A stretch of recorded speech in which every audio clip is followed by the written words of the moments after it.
cómo estuvieron trabajando estos temas en el cuatrimestre anterior. Sí, teníamos y había diferentes listas, diferentes tipos con diferentes funciones. Sí, había listas de diccionarios Esas y... son colecciones. Ujú. Trabajaron con arrays, digamos, así, lisos y Sí, sí. llanos. Las arrays son las listas. Sí, sí. Sí, sí. No, O sea, no, pero sería Claro, o sea, para sería Python. en un... Python es así. Claro. Ok, bueno, esas son colecciones, ¿sí? Las colecciones, obviamente, parten del concepto de los arrays y son clases que van a contener distintas funcionalidades ya encapsuladas. Nosotros cuando hablamos de arrays por un lado y colecciones por el otro, hacemos esta diferenciación porque los arrays son tanto para C y para Java también, una colección de posiciones de memoria sucesivas y nada más. No tienen, digamos, ajustes de tamaño, ni para agrandar ni para achicar ese array, sino que es algo más bien estático, fijo, en donde yo tengo que indicar, bueno, voy a querer un array de tal o cual tipo, lo defino y a partir de ahí, bueno, le indico la cantidad que voy a, de elementos que voy a utilizar en ese array y eso queda estático, ¿sí? No lo voy a poder hacer incrementar o decrementar. Las colecciones, partiendo del mismo concepto, ¿sí? De tener bajo un mismo nombre una cierta cantidad de elementos que pueden ser indexados numéricamente o a partir de letras o caracteres, como son los arrays asociativos, por ejemplo. Además, tienen una serie de métodos que permiten que, bueno, estas colecciones le podamos ir agregando en tiempo de ejecución más elementos, ordenar esos elementos, eh, quitar elementos de esa colección, etcétera, etcétera. ¿Sí? Es como algo más especializado. Los arrays, lisa y llanamente, son esto, son una reserva de una determinada cantidad de espacio de memoria. Obviamente, teniendo en cuenta el tipo de datos que va a almacenar, se ocupará más o menos memoria para eso, pero es fijo. Y una vez que yo lo defino como fijo, bueno, listo. No lo voy a poder redimensionar en tiempo de ejecución. Distintos son las colecciones que, bueno, incluso hay de, de distintos tipos en donde me van a permitir ingresar y egresar los elementos de una determinada forma, de acuerdo a esa colección, o bueno, la más conocida es una lista en donde yo voy a poder ir agregando, ordenando y quitando elementos en esa colección en tiempo de ejecución, ¿sí? De forma dinámica. Bueno, los arrays son estáticos. Una vez que los genero, nada, quedan ahí con esa dimensión. Es decir, no conozco Python, pero por lo que me dicen, si yo puedo en tiempo de ejecución ir agregándole más elementos o quitándole elementos, bueno, no son los arrays parecidos a estas listas. ¿Sí? Son más parecidos a una colección. Al Claro, margen de un este, array sería como un set que no se puede modificar. supongo, sí, desconozco, pero sí imagino, es algo estático. ¿Sí? Simplemente se reservan una determinada cantidad de espacio de memoria consecutivos. ¿Sí? Y a partir de ahí yo almaceno valores. Sí, sé que, va, por lo que había visto cuando había explicado el profesor el cuatrimestre pasado, que Python tenía un tema con los arrays, que creo que tenía que depender de un paquete y demás. No hay arrays como tal en otros Ok. lenguajes. Bueno, pero bueno, al margen de eso siempre va a haber o un array o una colección que me permita almacenar elementos en todos los lenguajes conocidos. El funcionamiento básico es el mismo para todos. Después, bueno, algunos tendrán más funciones que me brinden como programador más opciones de hacer cosas, y otros son más, entre comillas, rústicos, que bueno, me permiten almacenar y toda la administración de esos elementos corre por cuenta del programador, incluyendo posibles errores a la hora de querer acceder a algún elemento, tal vez en un límite que ya no corresponde al array, y eso trae problemas en tiempo de ejecución, etcétera, etcétera. Y otros que, bueno, protegen más esas cosas y evitan posibles errores en tiempo de ejecución. Pero esto, bueno, pasa desde C hasta el último programa o el último lenguaje que haya salido al mercado. Bueno, eso dependerá de cuán seguro o cuánta libertad le demos al programador.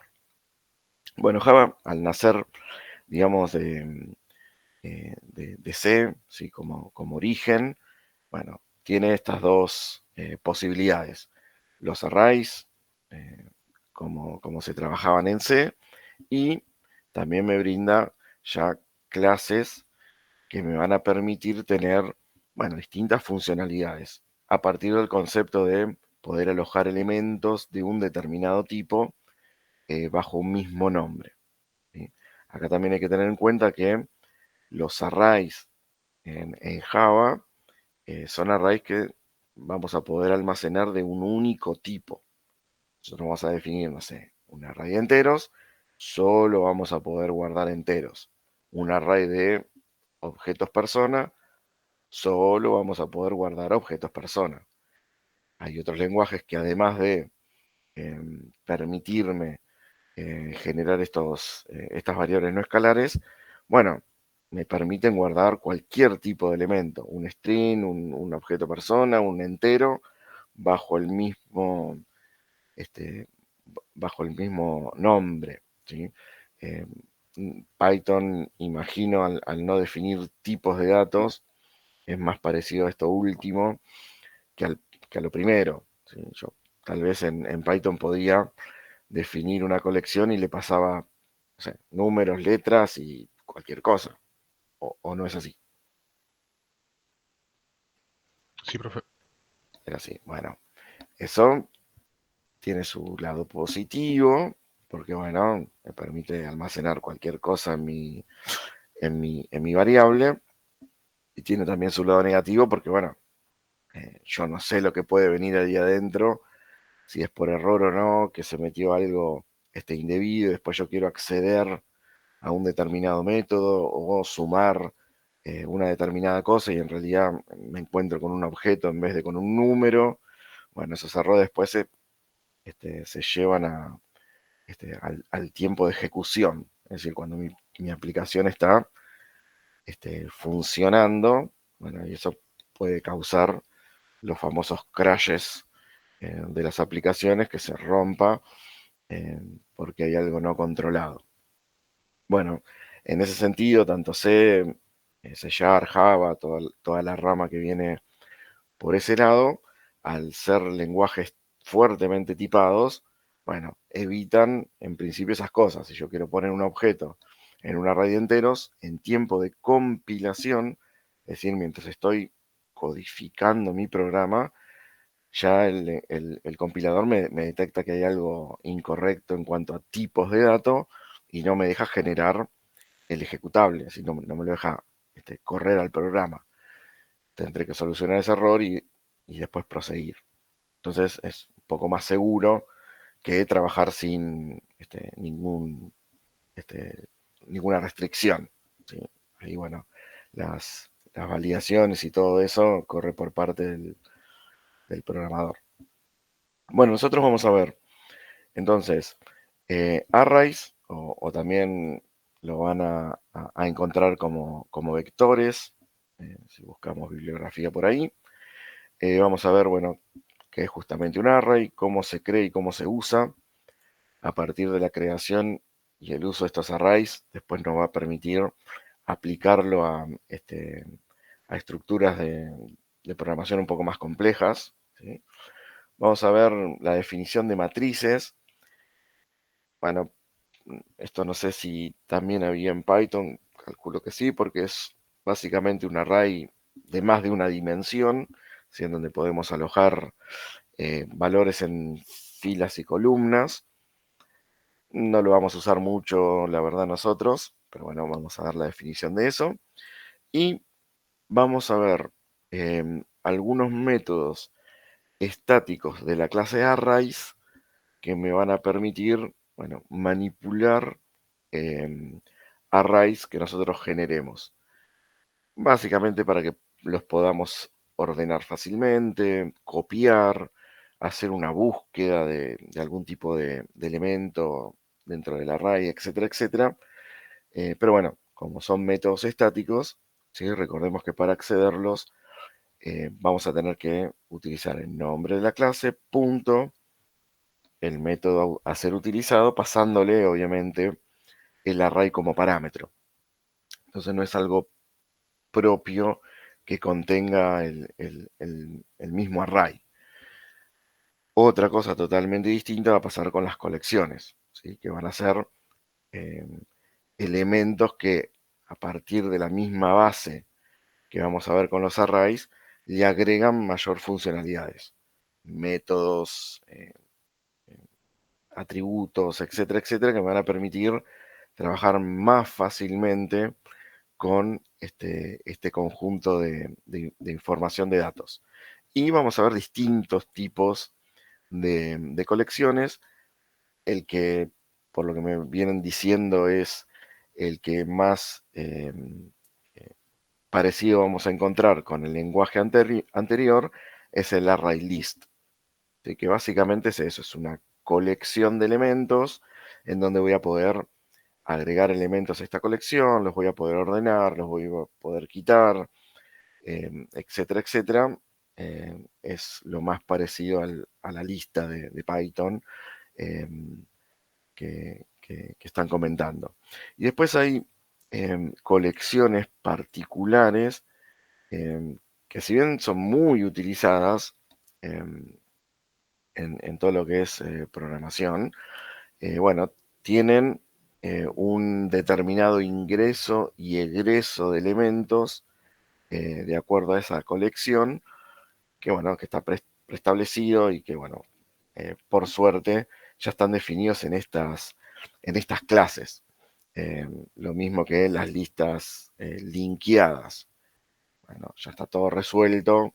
Esto anteriormente, ¿no? Otros lenguajes como por ejemplo C, no había de este tipo de colecciones y si nosotros queríamos usar algo parecido a esto, bueno, la teníamos que generar a mano. Es decir, nosotros brindar cuál es, bueno, el siguiente nodo al cual nos vamos a conectar y cuál es el nodo anterior para tener, bueno, para poder movernos dentro de esa colección hacia adelante o hacia atrás.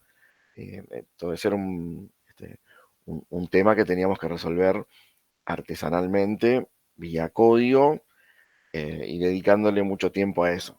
Ahora hay muchos lenguajes, C Sharp, Java, seguramente Python, etcétera, que ya todo eso lo resuelven en clases, bueno, como estas que estamos presentando, en donde ya todo eso ya está resuelto. Entonces yo simplemente accederé al método agregar y ya sabe dónde agregarlo dentro del contexto de esa colección, o lo mismo el remover. ¿Sí? Removemos un elemento de un determinado lugar y la colección se acomoda, ¿sí? Sin dejar espacios en blanco o nulos, y se redimensiona. Bueno, todo eso que hace cada una de estas colecciones automáticas encapsuladas en métodos, en otros lenguajes es codificar nosotros y hacerlo nosotros con todo lo que eso conlleva. Tiempo de desarrollo, tiempo de pruebas, errores que se van a ir surgiendo, etcétera, etcétera, etcétera. Bueno, por suerte todo eso nosotros ya lo tenemos resuelto. Bueno, vamos a empezar por la generación de un array. Lo dicho, son estructuras de tipo no escalares, es decir, voy a permitir, o me permite, mejor dicho, almacenar distintos valores bajo un mismo nombre, a diferencia de las variables escalares, que la relación es 1 a 1, un nombre de variable, un valor. Aplica también obviamente para constantes. Lo único después las constantes no las voy a poder cambiar a lo largo del ciclo de vida de mi aplicación. Una vez que se crea, el tamaño no puede cambiar, es decir, de vuelta, es tamaño fijo. Yo tengo que saber de antemano qué cantidad de elementos voy a tener que almacenar en mi colección. Si no lo sé de antemano, no puedo utilizar este tipo de arrays, porque bueno, justamente no cambian, son estáticos.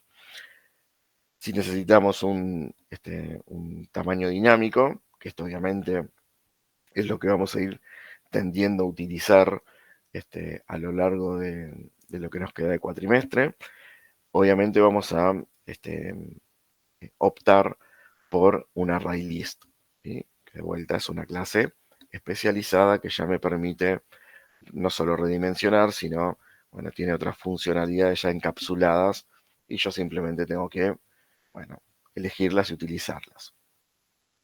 Nuestros arrays van a poder guardar tipos primitivos o referencias a objetos. Lo que les decía antes, yo voy a poder guardar un array de solo enteros, de cadenas de caracteres de tipo string, booleanos, flotantes u objetos de tipo alumno, persona o vehículo.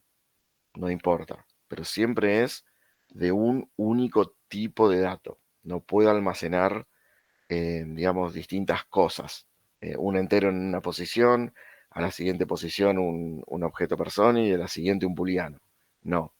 O defino un array todo de booleanos o defino un array solo de enteros, ¿sí? Cualquier cosa que quiera meter en el medio en tiempo de compilación, bueno, va a ser detectado como error y no me va a permitir generar o ejecutar mi aplicación. Sepamos que los arrays primitivos, es decir, enteros, booleanos, de tipo char, etcétera, todos esos, una vez que nosotros generamos y declaramos nuestro array, bueno, se van a inicializar automáticamente con los valores predeterminados de acuerdo a si son números en cero, si son booleanos, por ejemplo, en false, etcétera, etcétera. Es decir, en otros lenguajes, vuelvo a citar C, que es el lenguaje base de todos estos que estamos viendo nosotros, no inicializaba de forma predeterminada nada, ni variables ni arrays. Entonces, ¿qué es lo que pasaba?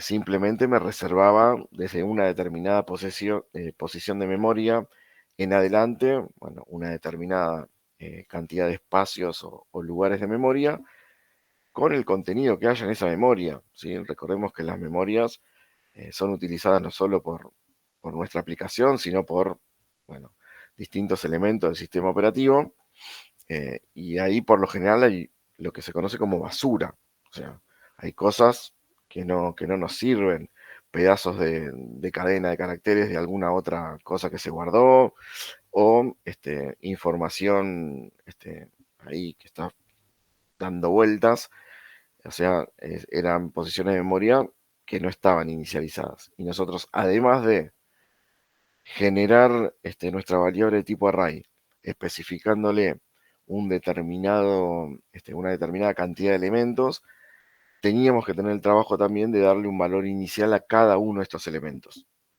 Por lo general se recorría con una estructura de tipo for, en donde, bueno, se pasaba del primer elemento al último y se lo inicializaba, digamos, a mano, entre comillas, con un 0, con un false o con comillas, comillas, si es un char.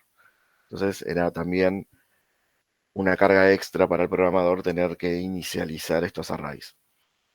Con la evolución de los distintos lenguajes, Java, C Sharp, imagino que Python, ya una vez que definimos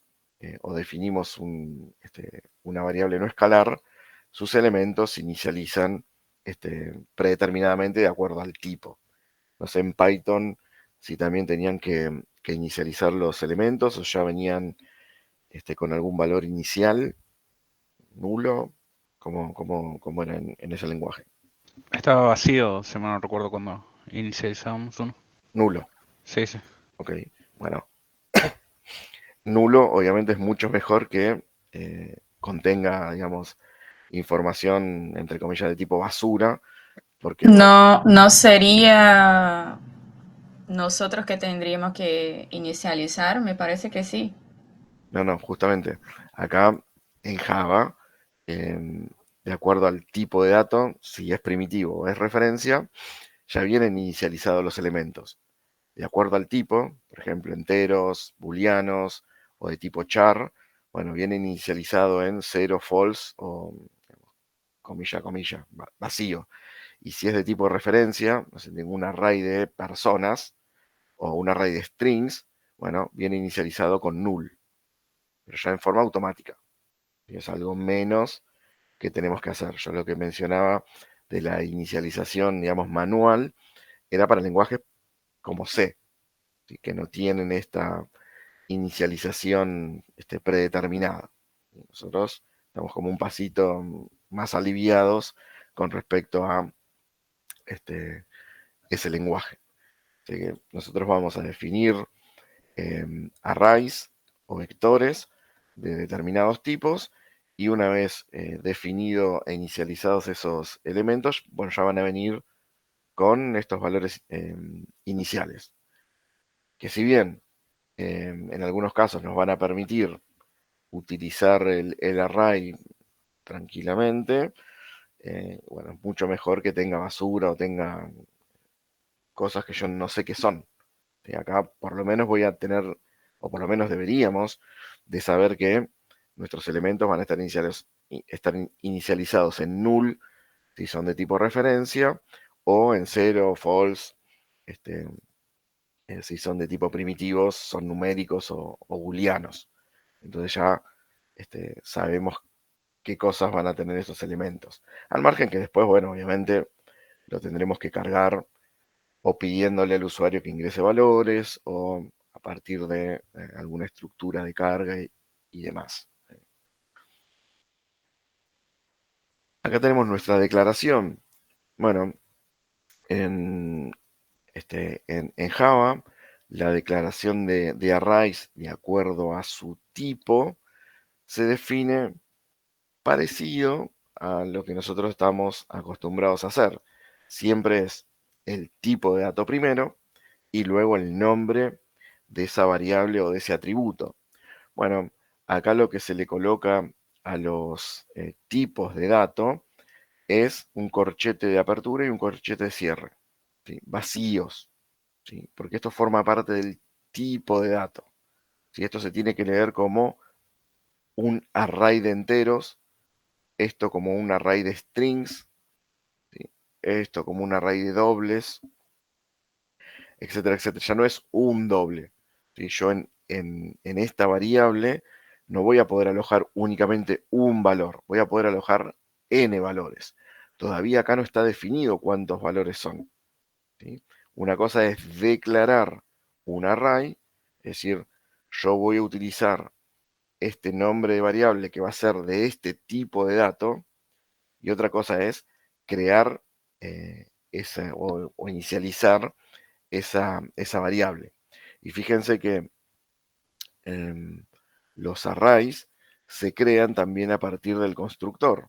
Y acá todo en Java es un objeto. Por lo tanto, los arrays también lo son. Entonces, si yo quiero declarar un array, bueno, salvo el tema de los corchetes, que es algo nuevo para nosotros, después es la misma definición. Tipo de dato, nombre de esa variable barra atributo. Y luego, en algún otro momento, sí la inicialización o instanciación de esa variable creada, ¿sí? O atributo. ¿sí? En el caso de un atributo en el constructor. Pero fíjense que acá yo estoy utilizando el new más el nombre de la clase. ¿Sí? Esto se mantiene. Si mi clase es int corchetes, cuando yo invoco a un constructor de esa clase, bueno, tiene que tener el mismo nombre. Entonces va a ser new int corchetes. Nada más que en el medio de los corchetes le tengo que pasar la cantidad de elementos que va a tener ese array. 5 valores para edades. No se va a poder modificar a lo largo del ciclo de vida de mi aplicación. Van a ser esos 5 lugares y nada más. No le voy a poder ni agregar ni quitar lugares. Queda fijo y estático con este valor. Y para nombres, por ejemplo, bueno, le voy a reservar 3 espacios en memoria. Entonces, mi array va a poder alojar 3, en este caso, cadenas de caracteres. Pero de vuelta, fijo. Ya no lo voy a poder ni agrandar, ni achicar, ni hacer nada con ese tamaño. Queda fijo. ¿Qué me permite esto de tener la declaración separada de la creación de mi array? Bueno, como les dije antes, esto una vez creado ya no se puede modificar. Yo podría, en un hipotético programa, pedirle al usuario, bueno, cuántas edades usted quiere cargar o cuántos nombres usted va a utilizar para tal o cual cuestión. El usuario ingresará, no sé, bueno, 5. Bueno, tomo esa variable y la puedo utilizar en el constructor de mi array. Pero bueno, una vez inicializado, ya eso no se puede modificar más. Ya queda de 5, queda de 3 o queda del valor que sea. ¿Sí? O, bueno, lo que se hace generalmente, porque de vuelta, si bien nosotros tenemos que conocer cómo se generan los arrays, cómo se utilizan los arrays, etcétera, etcétera, nosotros vamos a ir más volcados a lo que son las colecciones. Bueno, por todo lo dicho antes. Son dinámicas, tienen ya utilidades / métodos que ya están desarrollados. Entonces, obviamente son mucho más usables para nosotros que un array liso y llano. ¿Sí? Entonces, nada, nosotros vamos a poder también crear el array en la misma declaración. Bueno, ¿cómo se hace? Como hacemos con un objeto. Es del mismo modo. ¿Sí? Int, el tipo de dato ahora ya va a ser int corchetes, es decir, array de enteros, nombre y bueno, el constructor. Mismo nombre de clase, pasándole el valor de la cantidad de elementos. Acá lo que tiene que quedar en claro que ese 2, 5 o 3 o 4 por acá abajo, indica la cantidad de elementos de ese tipo que va a almacenar mi array. ¿Sí? Voy a guardar 5, voy a guardar 3, 8. Obviamente tiene que ser un valor entero y positivo. ¿Sí? Yo no puedo definir un array con -5. Eso genera un error. Y yo tengo que generar un array con cantidades positivas. Pero esto me indica cantidades. ¿Por qué hago hincapié en esto? Porque para poder luego acceder a cualquiera de estos elementos, bueno, tanto Java, C, C# también, imagino que Python debe usar algo parecido, se utiliza en base 0. Es decir, el primer elemento de este array lo voy a poder acceder con el índice 0. Por lo tanto, el último elemento de mi array va a ser la cantidad de elementos que tiene el array menos 1. ¿Sí? Entonces, por ejemplo, en este array de enteros que me va a permitir almacenar hasta 5 elementos, el primer elemento lo voy a acceder con 0 y el último elemento lo voy a acceder con el índice 4. ¿Por qué? Porque es la cantidad máxima de elementos menos 1. No sé en Python cuál es el tipo de acceso que tenían a los elementos de sus Sí, sí, colecciones. No, sí, era también. igual. Perfecto. Bueno, todos nacen de vuelta de C, Por lo tanto, hay muchas cosas que van a estar coincidiendo. Pero bueno, tiene que quedar claro en esto, que el 5 acá indica cantidad de elementos que no va a coincidir con los índices que yo voy a poder utilizar para acceder a cada uno de estos elementos. Bueno, si bien, como se dijo en la diapositiva anterior, los datos nativos se inicializan de acuerdo a si son numéricos en 0, booleanos en false, o de tipo objeto en null, yo puedo también generar un array, declararlo e inicializarlo todo junto. Esto sí, lo voy a tener que hacer todo junto. Acá de vuelta, estoy declarando un array de enteros, el nombre del array, igual, fíjense que acá no le estoy pasando el constructor ni la cantidad, sino que entre llaves los valores que van a tener. ¿Sí?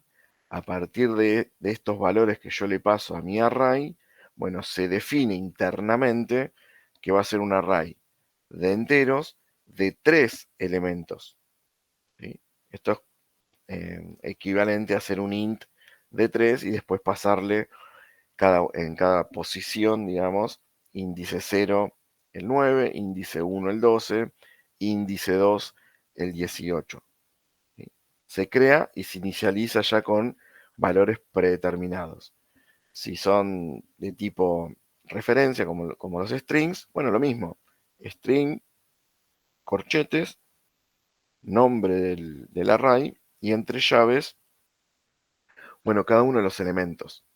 ¿Sí? De vuelta, esto lo estoy creando a partir de 4 elementos de tipo string, en donde la posición 0 tengo hola, posición 1 mundo, etcétera, etcétera. Creo e inicializo. O creo indicándole la cantidad en la misma línea, o por un lado declaro y posteriormente en algún momento lo inicializo con una determinada cantidad. Pero acá siempre es fija. Una vez que yo determino, ya sea por valores o directamente por el constructor, una determinada cantidad, eso queda fijo. No se puede ni agrandar ni achicar la cantidad de elementos. Sí.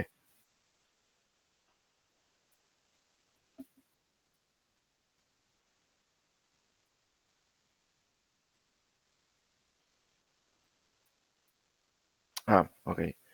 A ver si lo entendí. Yo acá tengo un proyectito de vuelta de consola estándar. Si yo pongo int, ¿sí? Corchetes, vamos a poner bec para ser originales, y le pongo new int acá 5, por ejemplo, y vos decís, bueno, y quiero inicializar 4. Esa era la pregunta. Ok.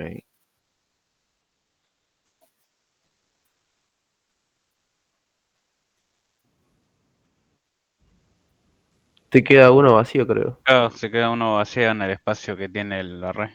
Claro. Bueno, veamos. ¿A qué llaman vacío? Que no tenga ningún dato. En este caso en 0. 4. Bueno, tengo cuatro valores. Voy a poner el 2, el 2, acá el índice 0 y el 3. ¿Sí? Tengo 5, pero inicializo así, al azar 4. ¿Sí? Índice 0 con 1, vamos a poner índice 2 con 10, este con 11 y este con 18. ¿Sí? 4 valores para 5 elementos.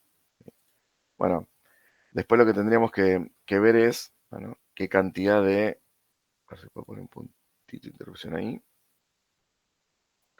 Ahí me deja. Qué cantidad de... o cómo queda mi array generado.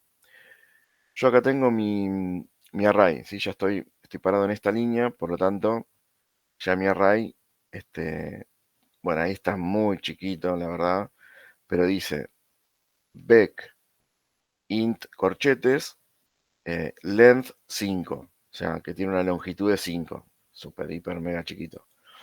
Esto me lo deja ver en algún... Acá. Fíjense, también está medio chicardo, pero fíjense, el índice 0 de tipo entero, valor 1, ¿sí? Que es esto de acá. Perfecto. Índice 1, también entero, valor 11, ¿sí? Que es este de acá. Perfecto. Índice 2, entero, valor 10, que es este de acá. Perfecto. Todavía no ejecuté esta instrucción, por lo tanto, el índice 3 y el índice 4 tienen valores iniciales en 0, ¿sí? Recuerden que yo al generar un vector, en este caso numérico, bueno, los valores predeterminados son ceros. Entonces no es que queda nulo o vacío, queda con 0, ¿sí? Si fuese un array de objetos, ahí sí tendría el valor null. Pero esto no rompe, a ver si puedo pasar uno más. Ahí. Fíjense que ahora el índice 3, bueno, tiene el valor 18. El 4 no lo uso, bueno, sigue en 0. Pero, o sea, obviamente no rompe ni nada por el estilo. Y no queda vacío, queda con 0. ¿Por qué? Porque es un array numérico, en este caso entero, ¿sí? Si fuese un array de strings, estaría null. Si fuese un array de personas, estaría en null. Y si fuese un array de booleanos, estaría en false.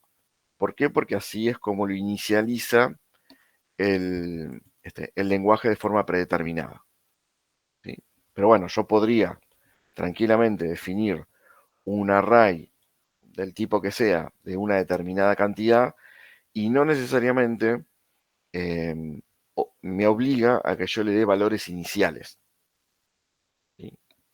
No es una obligación. Si no lo inicializo, bueno, el compilador lo hace por mí, pero le pone valores ya predefinidos. Ceros para los numéricos, false para los booleanos y nulos para los de tipo de referencia, ¿sí? Otra cosa, sí, claro.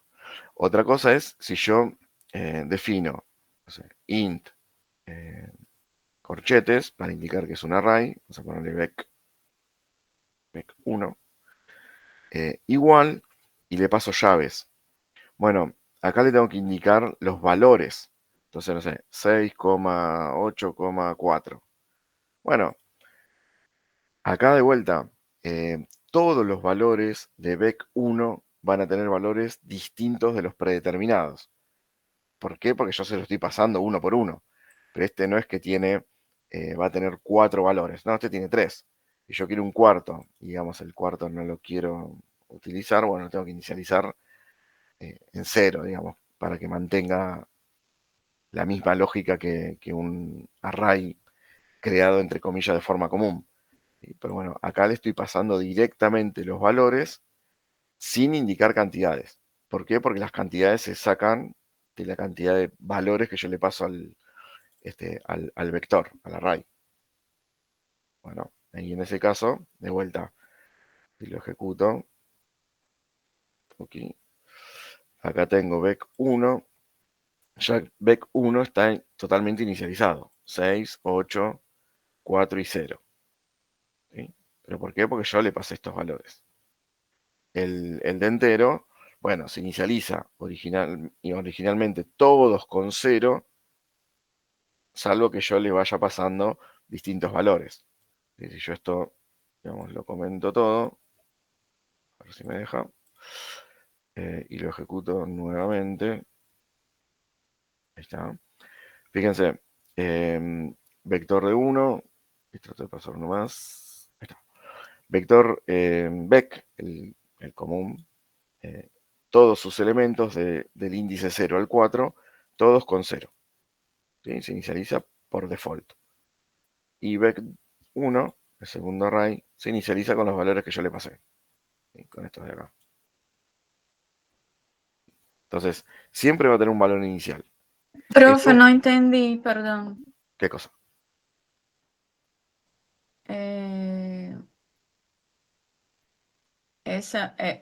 usted comentaste esa parte de abajo y qué pasó. Claro, yo acá en esta parte que está comentada le fui dando a cada uno de los índices un valor distinto. Justamente acá como comenté toda esa parte de inicialización elemento a elemento, fíjate que Beck, que es mi array de 5 elementos de tipo entero, sus valores están todos en cero. Yo no se los puse estos valores en cero. Se inicializan automáticamente. Ah, ¿Por qué? Porque son porque no numéricos. ejecutó la otra línea todavía. Claro. Y en cambio, el segundo vector, el segundo array, como sí le paso valores iniciales, bueno, ese sí va a tener eh, los valores que yo le pasé a la hora de la creación. Pero bueno, esto se inicializa solo. Si tengo, Y ahí fue, lo que está comentado, que es de Beck, sí, que tomaba esos valores de abajo, claro, ahora no los toma y no se por, pincha, es porque yo no había percibido que eran dos variables distintas. Perdón. bueno, ok. Sí, sí, una es Beck, otra es Beck 1, una se inicializa por default y una, bueno, con valores que yo le pase. ¿Sí?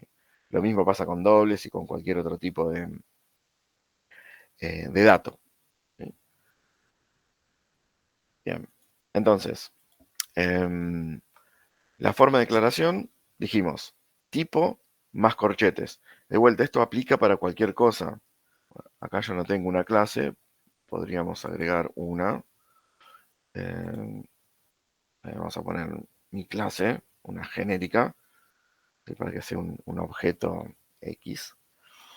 Listo, yo tengo mi clase y le vamos a poner, no sé, un atributo, public, string, valor. Listo, y un método para que muestre ese valor. Public,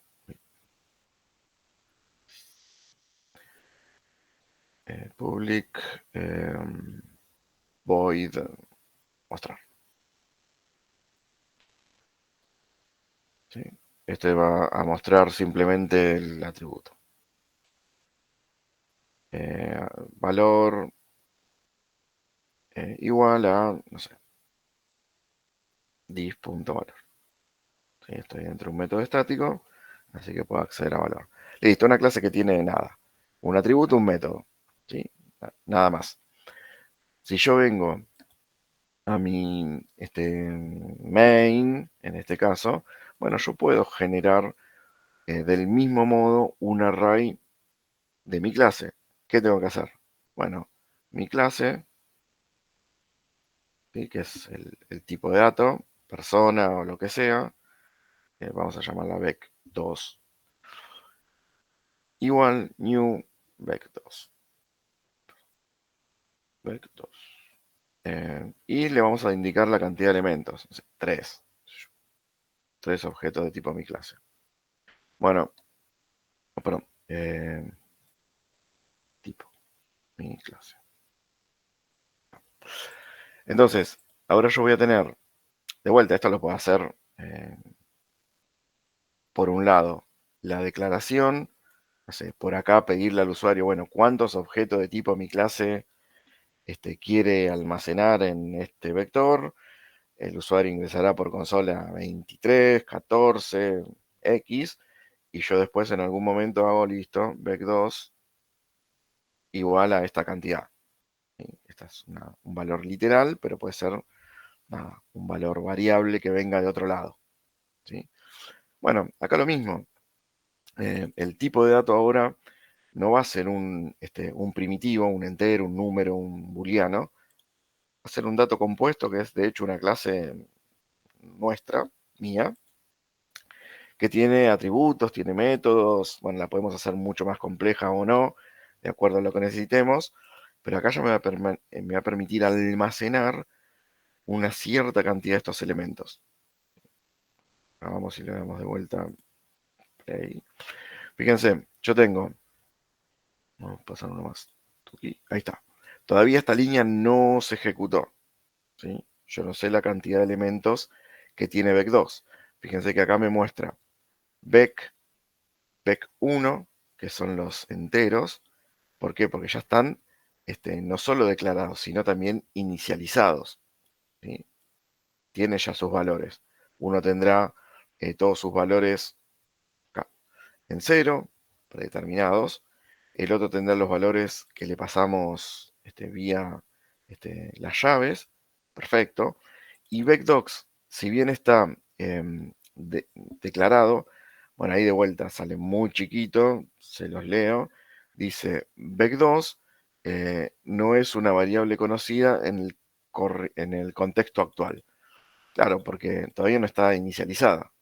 ¿Sí? Todavía no se inicializó. ¿Cuándo se va a inicializar? Bueno, cuando se ejecute esta línea, en donde le voy a decir, bueno, mi array de tipo mi clase va a tener, bueno, 3, 5, 8, el valor que le pasemos a los corchetes. ¿Sí? Siempre es cantidad de elementos. Paso nomás. Ay, perdón, le di, perdón, no me acostumbro mucho. Ahí está. Paso nomás, ahí está. Y ahora, perdí las ventanitas. Acá, variables. Y ahora sí tengo Vec 2, en este caso. Fíjense que ahora me dice que es un array de tipo mi clase, de la misma forma que me decía, este es un array de strings, o este es un array de enteros, etcétera, etcétera. Tiene una longitud, una cantidad de elementos de 3, el anterior de 4 y así. Y si lo extiendo, bueno, tengo los 3 índices, 0, 1 y 2, ¿sí? 3 elementos. Y como son de tipo objeto, de tipo referencia, bueno, también se inicializan de forma predeterminada. Bueno, ¿con qué valores? Bueno, null, null y null.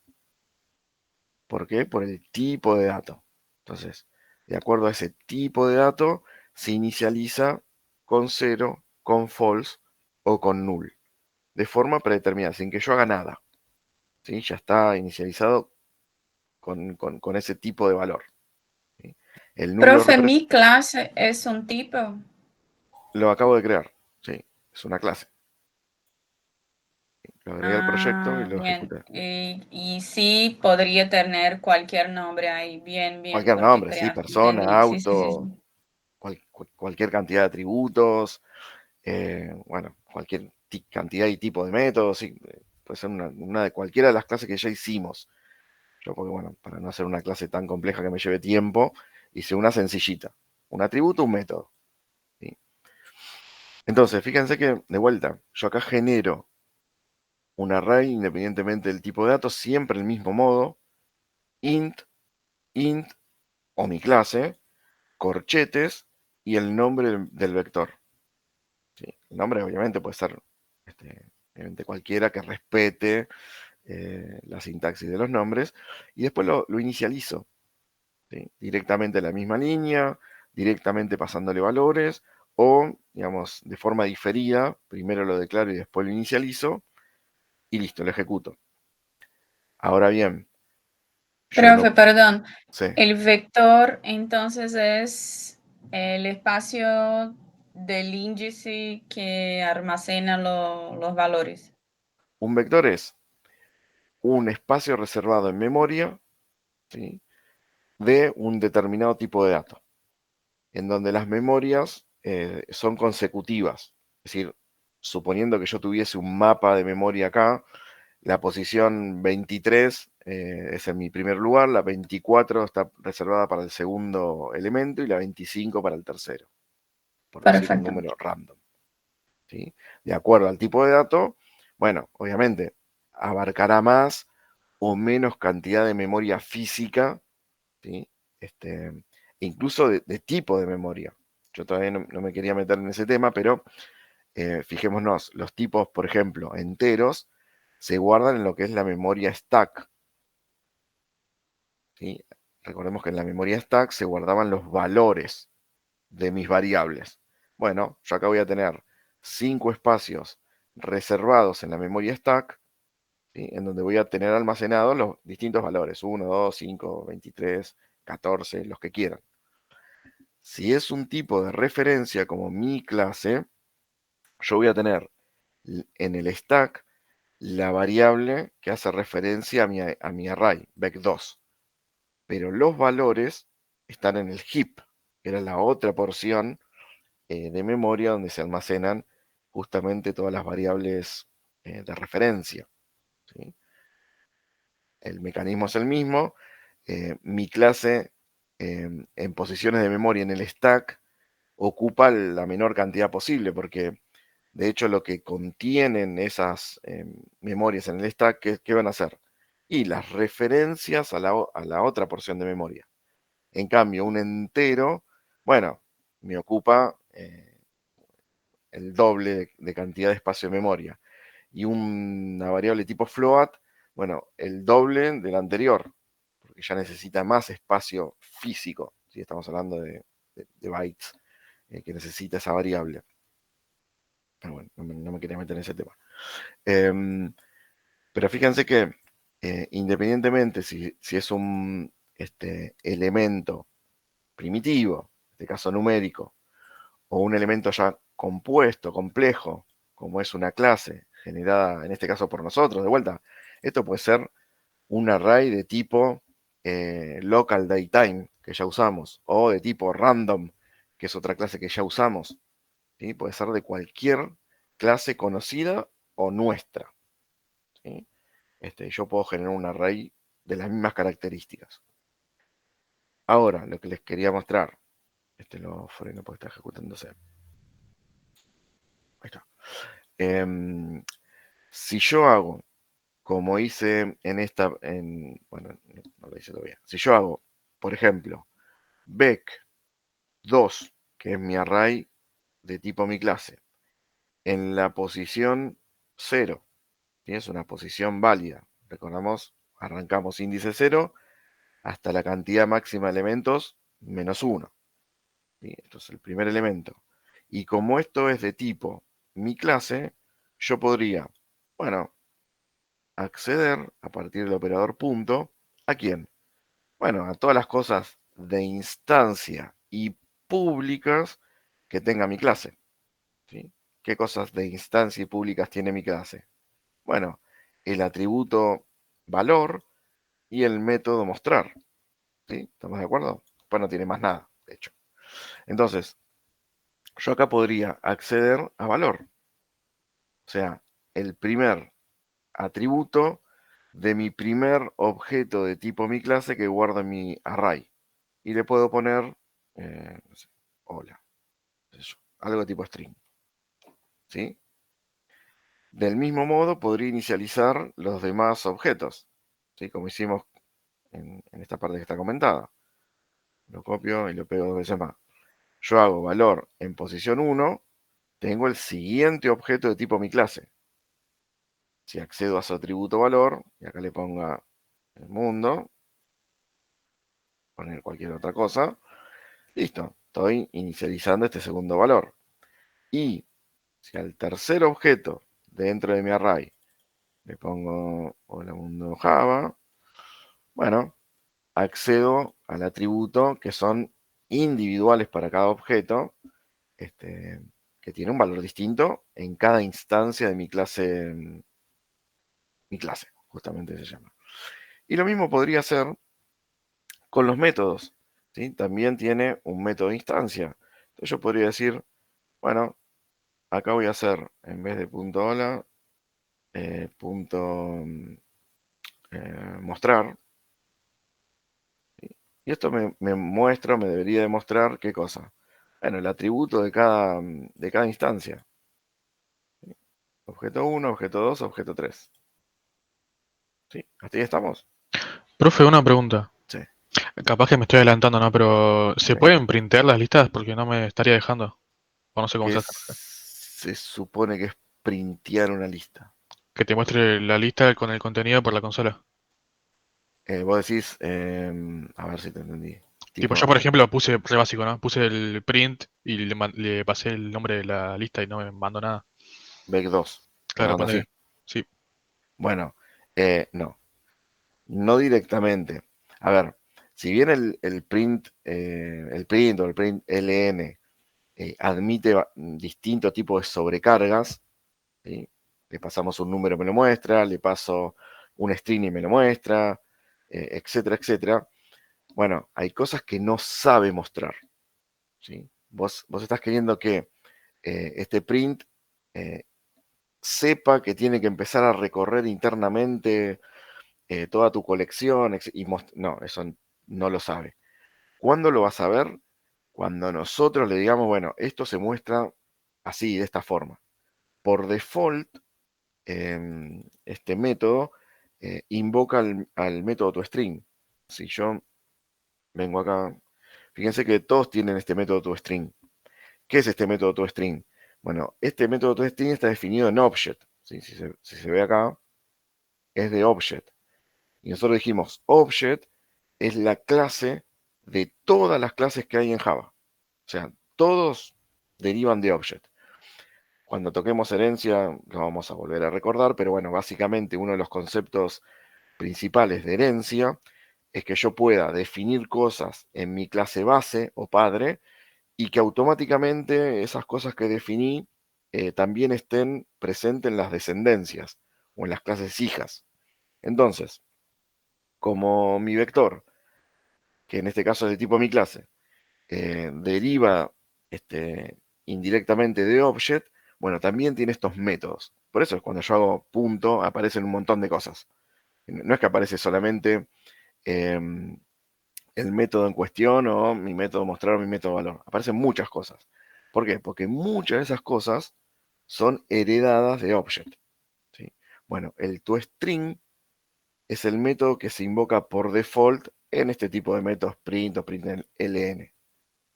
Entonces, object obviamente no sabe mostrar una cadena. Muestra un genérico. ¿Sí? Entonces, llegado el momento, nosotros vamos a hacer que, digamos, ese toString sepa cómo mostrar una colección, una cadena, un array. Todavía, sí, nos estamos adelantando, no se puede directamente, hay que mostrarlo uno por uno, digamos. ¿Sí? Cuando lleguemos a ese caso, ahí, bueno, cambiarán nuestras vidas. Por ahora no podemos. Bueno, volviendo al array de tipo a mi clase. ¿Sí? Lo ejecuto de vuelta para que se detenga.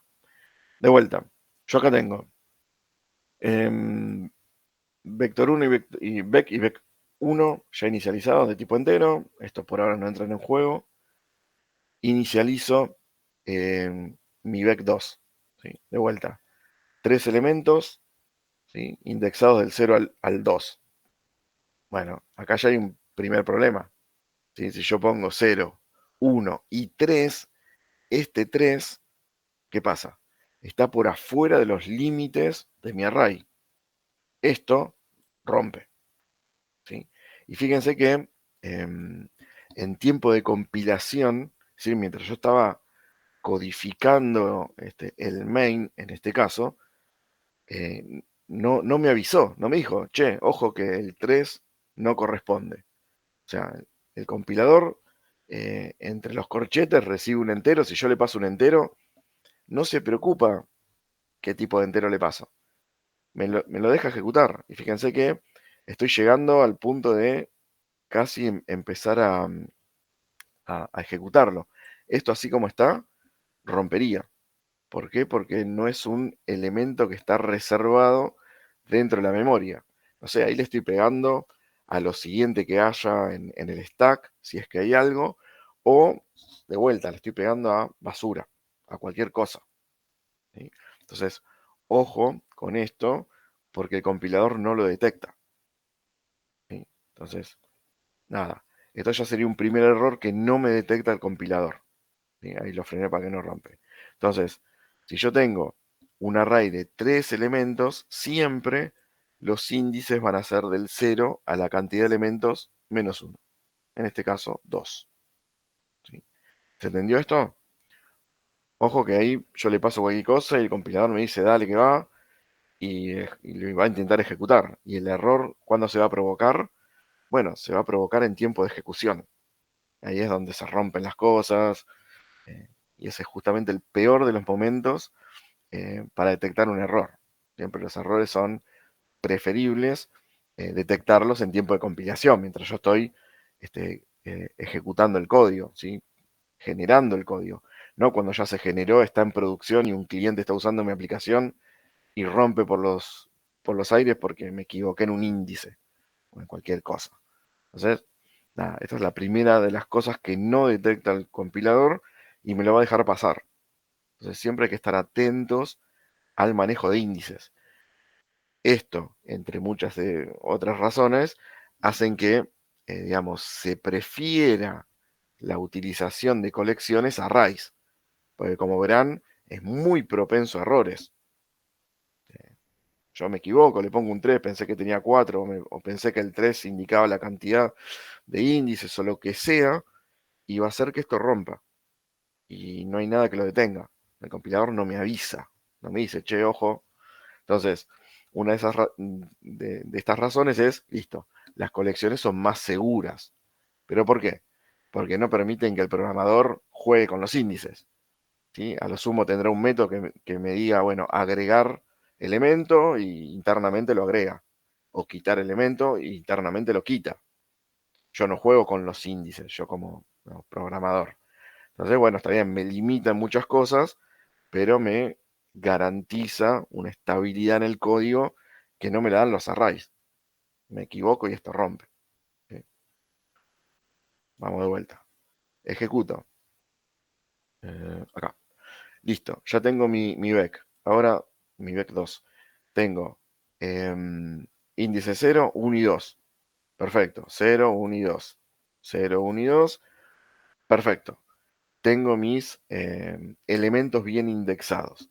Bueno, le voy a querer pasar al primer objeto que está en la posición 0, en su atributo valor, hola.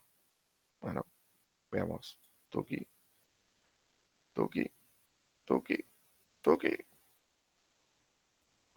Son muchos tukis. Bueno, le damos play hasta llegar al error. Fíjense que esto me genera un error. De vuelta, me genera una excepción. ¿Sí? Una excepción es un error en tiempo de ejecución. ¿Pero por qué? Si yo estoy accediendo al índice 0, no le erré al índice, es el correcto, ¿por qué me rompe cuando yo le quiero pasar cosas a valor, que es un atributo público? Bueno, ¿quién me dice cuál es el error? ¿Por qué rompió todo por los aires? Ahí dice que es nulo. ¿Qué cosa es nulo? Mi array no es nulo. Si yo El índice acá 0. lo inicialicé en 3. ¿En dónde? El índice 0 dice que es nulo. Claro. Ojo acá. Punto y abrimos ojos y orejas. Una cosa es que yo inicialice mi array, mi vector, ¿sí? Con el constructor de mi array o vector. Eso hace que se generen estas posiciones de memoria. Y otra cosa es que en este caso, como son elementos de tipo referencia, en este caso son de mi clase, también hay que inicializar cada uno de estos elementos antes de usarlo. Porque fíjense que acá lo que me dice, también un rojo complicado sobre fondo negro, pero dice que vec2 en la posición 0 es nulo. Y yo nunca, en ningún caso, sea un vector o no, puedo acceder a un atributo barra un método de un objeto que no esté instanciado. Yo tengo que generar el objeto primero, antes de usarlo. ¿Sí? Yo acá lo único que hice fue declarar una variable no escalar de tipo mi clase, y acá lo que hice fue indicarle que va a tener 3 elementos esa variable no escalar. Pero cada uno de estos elementos internamente no está inicializado. Entonces no puedo acceder ni a valor, ni a mostrar, ni a ninguna cosa. Por eso rompe. ¿Sí? Bueno, acá ¿qué es lo que tengo que hacer? Bueno, ¿qué tengo que hacer? Antes de usar valor o usar mostrar.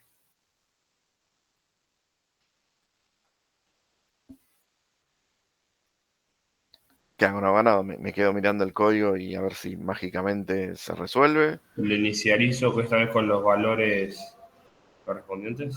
¿Cómo? ¿Cómo inicializo algo de tipo mi clase? Y pones mi clase, el nombre de la cosa, igual new mi clase. Exacto, tengo que Creando un generar objeto. un objeto. Entonces, fíjense, voy a agarrar este, que es más parecido.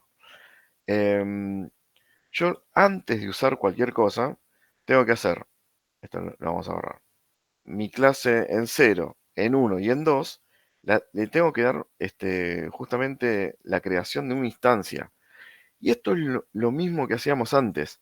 O sea, cuando yo vea bec2, en este caso, de 0, es que, bueno, es una variable de tipo mi clase. Entonces, ¿cómo le inicializo acá? ¿Cómo hago? ¿Qué pongo? ¿New qué? New mi clase. New mi clase. ¿Por qué? Y porque es el nombre de la clase. En este caso tiene un constructor por default. ¿Sí? Yo no se lo dejé explícito, pero sepamos que hay un constructor por default. Si mi clase tuviese un parámetro, bueno, acá le tengo que pasar el parámetro, el valor que sea, no sé, entero, el que sea. Entonces, a partir de ahí sí voy a poder empezar a utilizar el atributo y el método mostrar. Una vez que esté instanciado. Si no está instanciado el objeto, no se puede usar. Entonces, a todos y cada uno de los elementos de mi array los tengo que inicializar, porque cada uno es una instancia distinta. Ocupa una posición distinta de memoria y va a alojar, obviamente, distintos tipos de valores. Entonces, recién ahora voy a poder utilizar los elementos de mi array. Fíjense que primero tengo que declarar el array, inicializar el array, por un lado, y por el otro, inicializar cada uno de sus elementos antes de usarlo. Si yo lo quiero utilizar y no está inicializado, rompe. ¿Sí? Explota por los aires. Profe, ¿Por qué? Porque no puedo usar nada nulo. rompe siempre, ¿no? Sin importar el tipo. O sea, Sin importar el tipo. ok. Se llame mi clase, empleado o incluso un string. Si yo no le doy un valor inicial, rompe. Yo puedo usar objetos siempre y cuando estén inicializados previamente. Si están simplemente declarados, es decir, declaro una variable, de vuelta, vengo acá y pongo mi clase y voy a hacer una variable escalar. Mi clase obj, igual, no, igual nada. ¿Sí? Punto y coma. Acá de vuelta estoy definiendo una variable obj de tipo mi clase.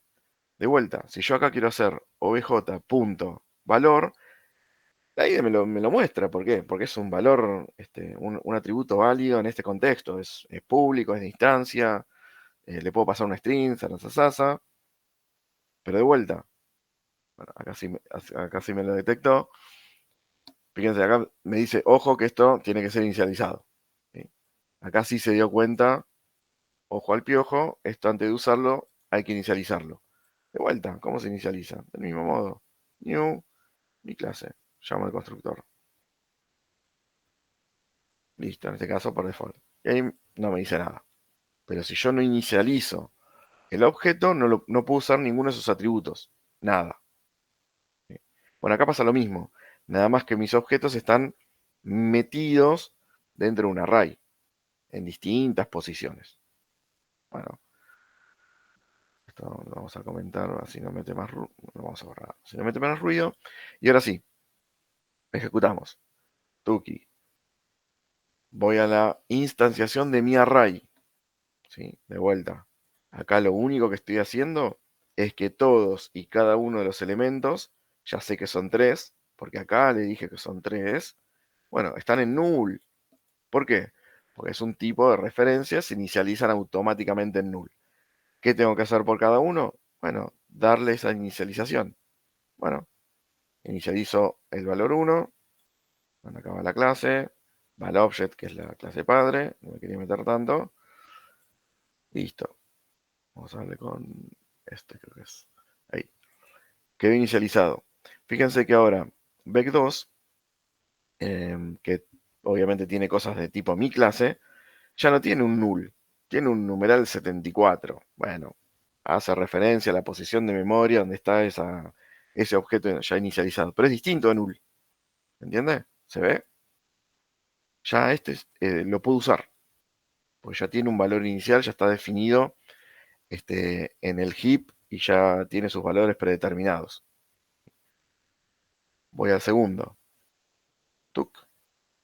Este está en la posición 75. De vuelta, de tipo mi clase.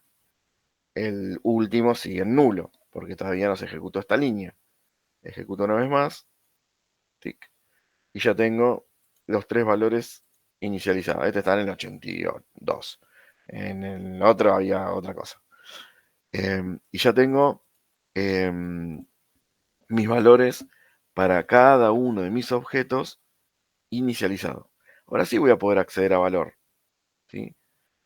Obviamente, de vuelta, valor inicialmente en mi clase, esto lo cierro, en mi clase, por default, al ser de tipo string, también es nulo. Si fuese un entero, estaría en 0, ¿sí? De forma predeterminada. Salvo que yo después, bueno, utilice un constructor, le pase parámetros y se inicialicen con el valor que yo quiero. Pero si no, también tienen estos valores predeterminados. Entonces, valor por ahora no tiene nada. Y le voy a agregar el hola para el primer objeto. Le voy a agregar mundo para el segundo de los objetos. Y le voy a agregar Java para el tercer objeto. Y cada uno, fíjate que si yo extiendo, ya tengo en la posición 0 valor de tipo string hola. En el 1, valor de tipo string mundo. Y en el 2, valor que también es de tipo string Java. ¿Sí? Tres objetos distintos del mismo tipo con tres valores distintos. ¿Por qué? Porque están en distintas posiciones de memoria. Si aplico el mostrar, bueno, acá de vuelta, la definición de mostrar es una sola. ¿Sí? Yo defino un único código para mostrar. Ahora, ¿cómo sabe que tiene que mostrar hola o mundo o Java? Y de acuerdo al objeto que está ejecutando en ese momento esta instrucción. ¿Sí? Si no, tendría que definir n métodos para cada uno de los n objetos que yo genere y cada uno sepa que tiene que ir a uno u otro. Imposible. Entonces se ejecuta siempre una única instrucción. ¿Sí? Entonces vengo acá de vuelta. Cuando voy a ejecutar el mostrar de la posición 0, bueno, está en, dijimos, 74.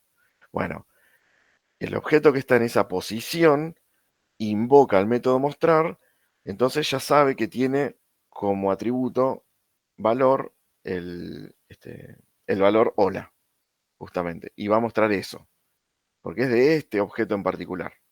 ¿Sí? Si me meto ahí, sí, paso por instrucciones, estoy dentro del método mostrar, que es el mismo para todos los objetos de tipo mi clase, pero este valor es el valor que está asociado a esa posición de memoria. ¿Sí? Cuando se muestre, esto lo salteo, y esto tiene que estar en output. Ahí está. Valor, dos puntos sola.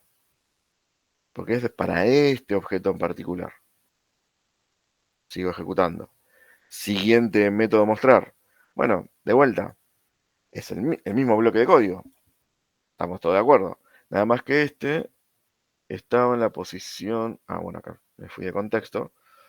En el otro lo mostramos. Este estaba en la posición 75 o no sé cuál. Bueno, para ese objeto, el atributo valor tiene, bueno, otro distinto al anterior. Lo ejecuto de vuelta. Tuki. Este tiene mundo. Mismo bloque, mismo atributo con otros valores, porque son objetos distintos. Sigo. Tuki. Este sí lo puedo mostrar.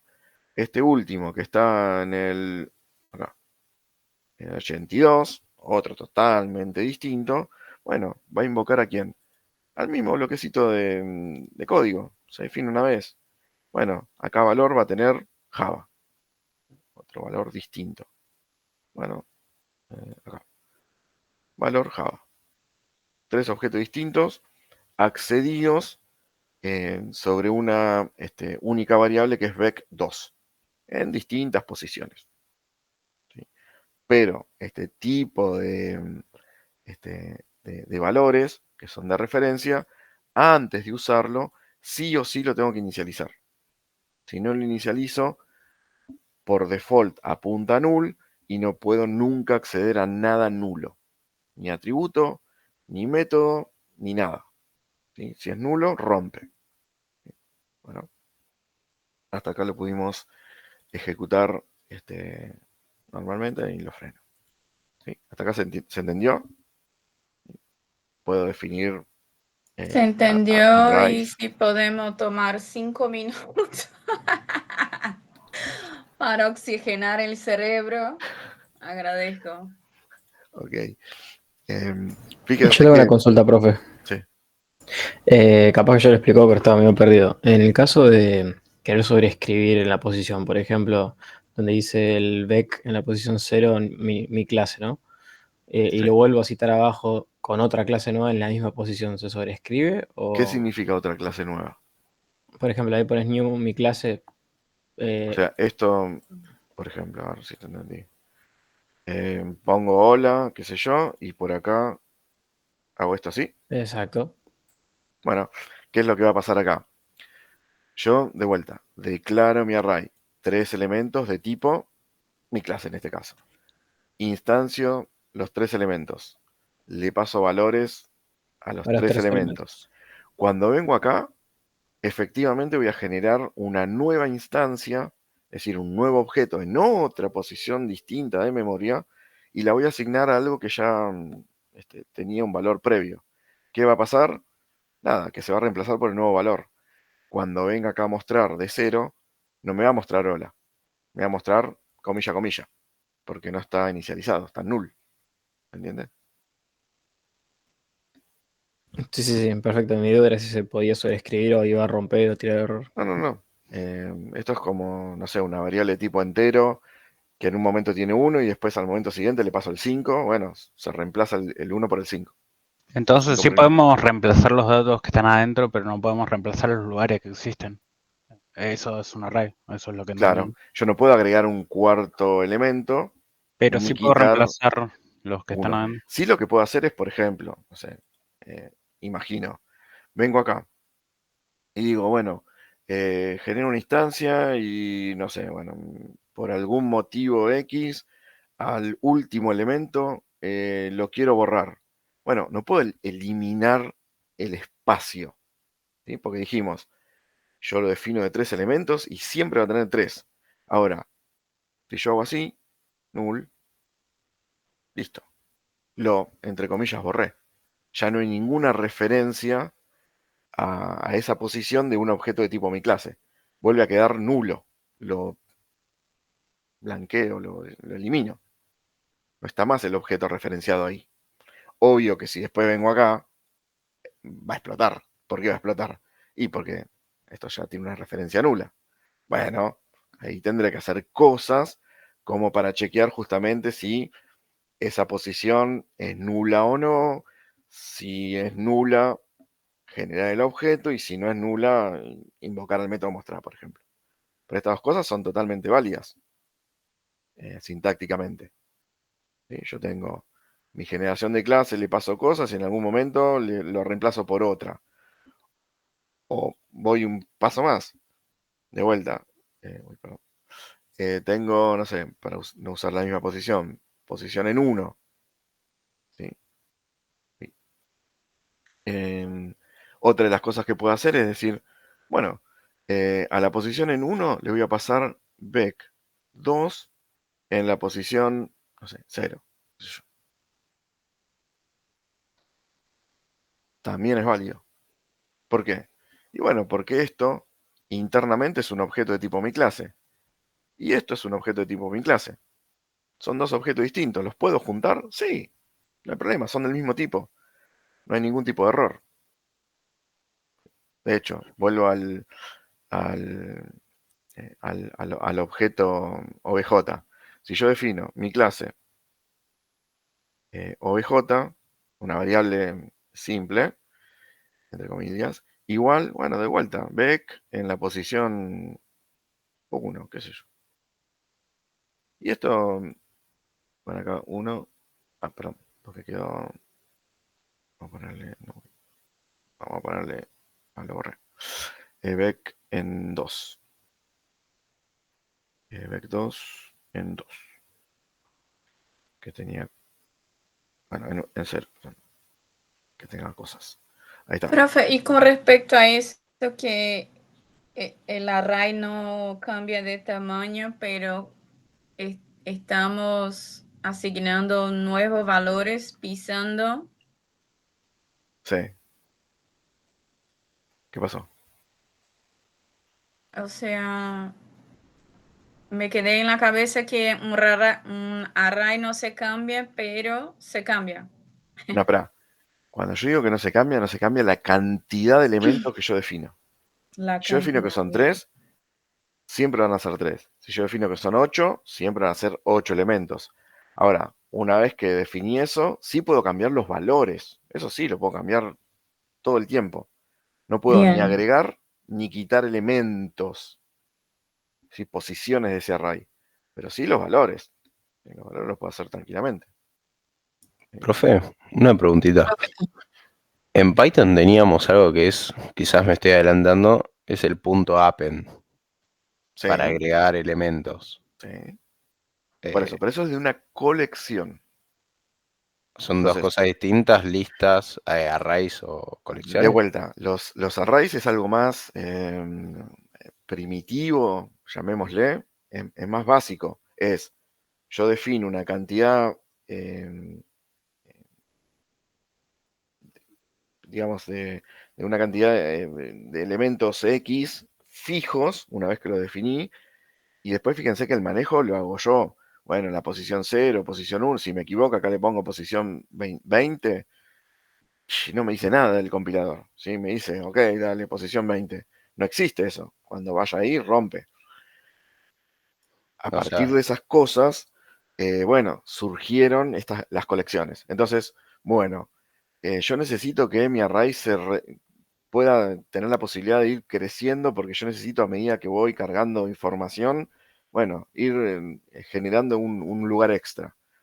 Bueno, listo, genero esta colección. Lo dejo al usuario que haga estas cosas, que ponga cualquier índice y no, capaz que no. Método append.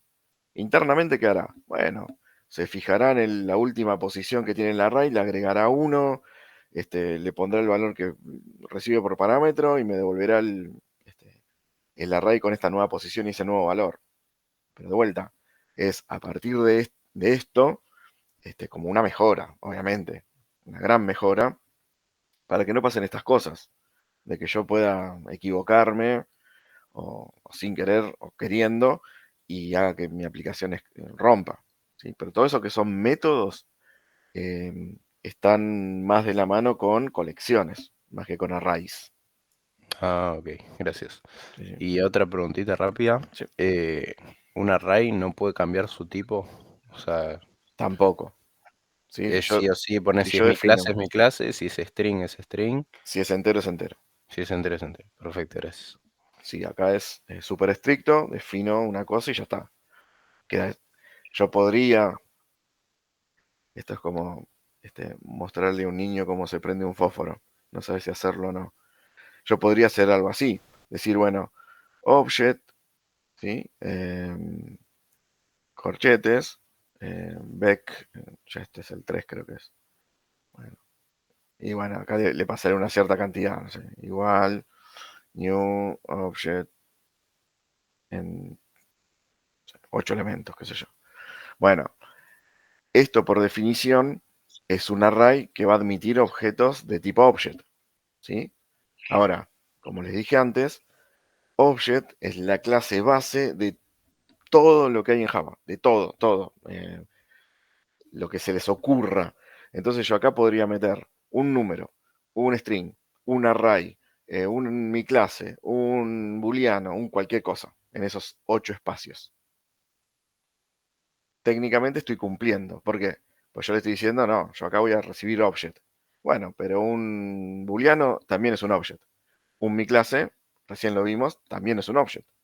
Todo por herencia. Entonces, acá podría tener distintas cosas metidas en este array. Pero bueno, esto no lo hagan en sus casas, no prendan fósforos. Ok, gracias. ¿Sí? Profe, yo tengo Una una tipo duda. y voy. Sí. Por ejemplo, si le quiero cambiar el valor, ¿no? ¿A En vez quién? de hola, quería otra cosa. ¿Sí Sí. o sí tenés que poner una instancia o podés de última abajo poner la misma línea cambiándole el texto, digamos? Tipo así decís. Claro, Hola, ponele. ¿qué tal? Sí. Pero de vuelta, acá estás haciendo referencia a quién. Al vector en la posición 0, eso representa una instancia de mi clase, punto el atributo. Y ahí le Sí. agrego cosas, o la reemplazo por cosas. Sí, Por sí. eso, ahí ya entiende que estás haciendo una nueva instancia, no Sí, es sí, que hay sí. que poner otra vez. Bien, Sí, sí, sí. Porque ya acá sabe que estás haciendo referencia dentro de todos los elementos que tiene al primero, por el claro. índice. ¿Sí? Excelente. Bueno,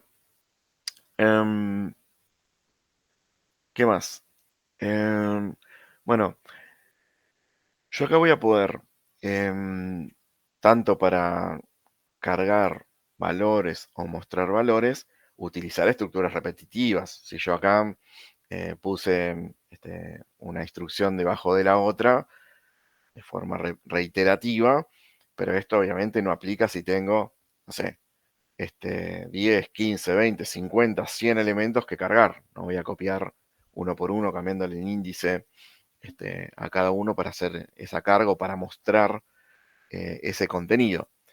Por lo general se suelen utilizar estructuras de tipo for, ¿sí? La tradicional, digamos, la que tiene los índices, en donde le voy a dar un valor inicial, le voy a dar un incremento por cada vez que ejecuta las instrucciones, hasta una determinada condición. O el for o el for each, que recorre sin necesidad de índices. Fíjense que esto no maneja índices, pero sí toma elemento por elemento y lo va alojando temporalmente en una variable. Obviamente que tiene que ser del mismo tipo del array o colección que estemos recorriendo. Llevado al código que estamos haciendo nosotros acá, yo podría hacer, en vez de todo esto, acá, acá, en vez de todo esto, hacerlo de 0, de 1, de 2, new mi clase, new mi clase, new mi clase, que claramente está eh, generando código repetido, yo puedo hacer el for. Fíjense que si coloco for y le doy tab, me autocompleta el bloquecito por default. Me queda pintadito el nombre de la variable. Acá si quiero le cambio el valor, no sé, en vez de i le pongo k. Y fíjense que también me cambia en todos los lugares donde antes estaba el i. ¿Sí? Entonces me voy moviendo con el tab y voy cambiando los distintos valores ya predeterminados. Uno de ellos es, bueno, ¿cuál es la condición de salida? ¿Cuántas veces va a ejecutar este for las instrucciones que tenga dentro? Bueno, eso dependerá de quién. Y de la cantidad de elementos que tenga mi array. Si mi array tiene 3 elementos, bueno, yo tengo que hacerlo ejecutar 3 veces. Si lo hago ejecutar 4 veces o más, bueno, estoy desbordando el array. Me pasaría lo mismo que me pasaba antes cuando le puse el índice 20. Se desborda. Si se desborda, se rompe. De vuelta, acá, si bien tenemos el for de tipo tradicional y el tipo for each, lo mejor sería el for each porque evita, bueno, de vuelta, manipulación de índices que pueden llegar a provocar errores. ¿Sí? Y acá, bueno, ¿cómo lo reemplazaría? Estas 3 líneas que después se pueden transformar en un montón. Bec de K, ¿sí? para nuestro array, Profe, una pregunta, perdón. igual mi clase. Sí, ¿Hay algún atajo para el for each? sí, creo que sí. For each, ahí está. For, y ahí te ponen acá, mira, hasta te detecta qué cosas querés recorrer, mi clase, y ya me genera la variable temporal, y ya me recorre el vector 2. Y acá, por ejemplo, ya lo aprovechamos, hacemos algo como esto. El punto mostrar.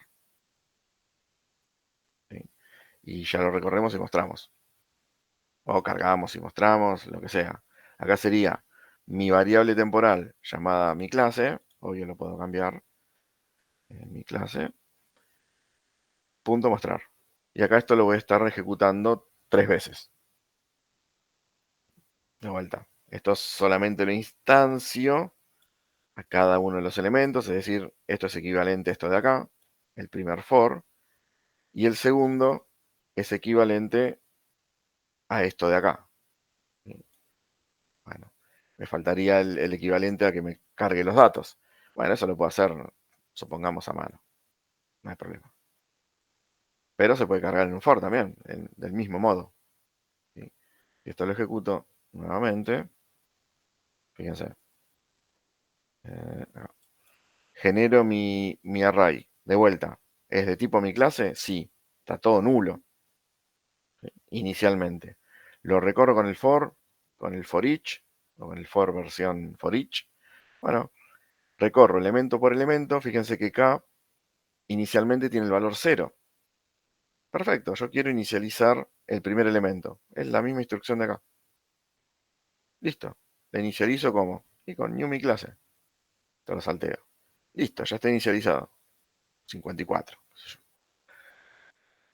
Incrementa el valor de K. ¿Sí? Ahora acá ya vale 1. Bueno, sería el equivalente a esta instrucción de acá. ¿Sí? Pero todo dentro del mismo bloquecito. Listo, inicializo. Ahora acá vale 2. ¿Sí? 2 sigue siendo menor que 3. Entonces sigo dentro del bucle. Sería lo mismo que hacer esto de acá. ¿Sí? Bueno, lo inicializo. Ya sale.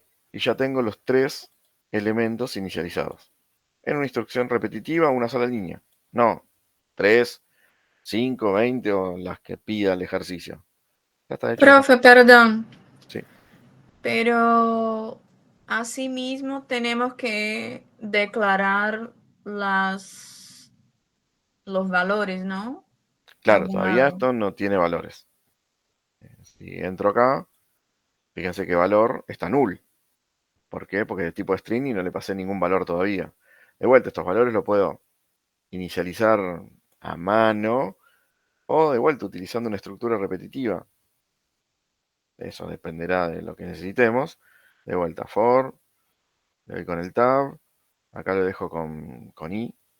Acá le vamos a poner bec2 punto. Y esto tiene algunos elementos, fíjense en el length, es una constante pública que me indica, bueno, la cantidad de elementos que tiene mi array. Bueno, ¿qué cantidad de elementos va a tener este array? Bueno, no sé, los que tenga. En este caso 3. Bueno, y acá hago lo mismo. Pasa que me va a quedar con el mismo valor o con algo parecido. Yo puedo hacer bec 2 de i, en este caso, que es otro índice, punto valor igual, y le vamos a poner valor y le vamos a concatenar con el símbolo más el i más 1. Así me va a decir valor 1, valor 2, valor 3. Por poner algo. Sí. Entonces, en vez de tener hola, bla, bla, bla, va a tener estos valores. Esto vamos a comentar. A ver si se puede.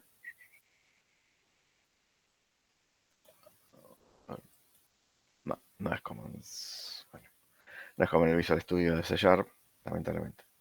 Bueno, de vuelta. Vamos a poner acá. Ejecuto una vez más.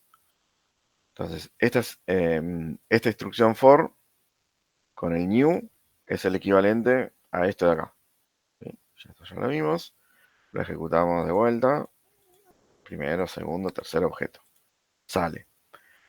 Esta instrucción de acá va a equivaler a estas instrucciones de acá, es decir, darle valores a el atributo valor que inicialmente está en nulo, pasándole el valor de i más 1.